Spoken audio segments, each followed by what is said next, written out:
Që ndër votimi do të ndalemi tek KZZ-ja numër 38 në zonën e Laprakës, aty ku na pret kolega jon Fatime Baci.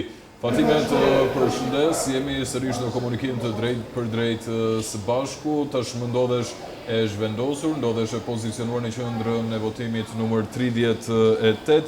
Çfarë si paraqitet klima aktualisht pranë kësaj qendre votimi?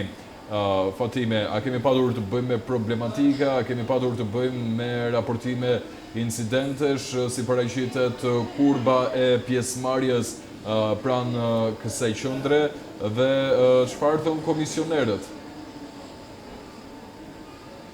Po, Albi, përshëndetje, ndodhemi në KZZ numër 30, ashtu siç e thatë dhe ju. Aktualisht, situata duket shumë e qetë, pasi deri në këto momente kanë votuar numri që duhet të votojnë në këtë KZZ është 6800 persona. Situata ka qenë gjatë gjithë kohës së qetë. Procesi i votimit ka nisur normalisht që në orët e para të mëngjesit të datës 11 maj. Dhe deri më tani nuk është raportuar asnjë problematik.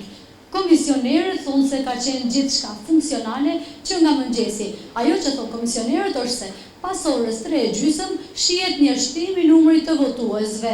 Pra, vetëm sa është shtuar numri i votuesve, domethënë ka pas një shkëputje gjatë orës së drekës.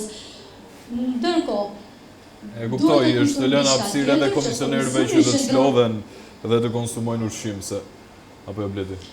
Po, absolutisht. Si duket edhe kjo, kanë ngrënë drek për vete dhe kanë pushuar sigurisht edhe komisionerët. Po, Fatime.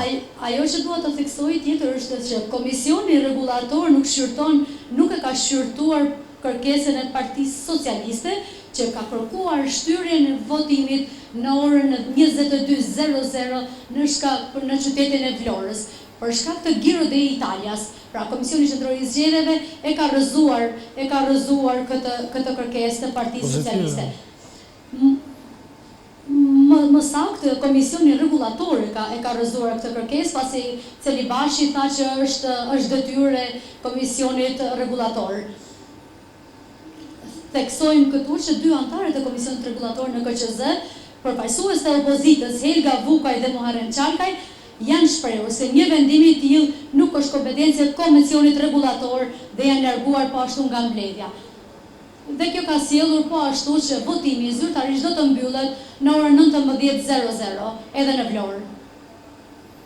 E kam të qartë, Fatime. Ndërkohë, sa i takon edhe qendrës votimet aty ku ti ndodhesh e pozicionuar, më the që procesi vijon normalisht edhe për minutat e mbetura, ka patur një shtim të numrit të votuesve pas orës 3, pra pas orës drekës, kështu që gjithçka mbetet për të parë, jemi drejt përfundimit dhe shpresojmë që edhe pjesa e grumbullimit të votimeve të jetë po ashtu nga ana tjetër një proces i qetë edhe pa probleme.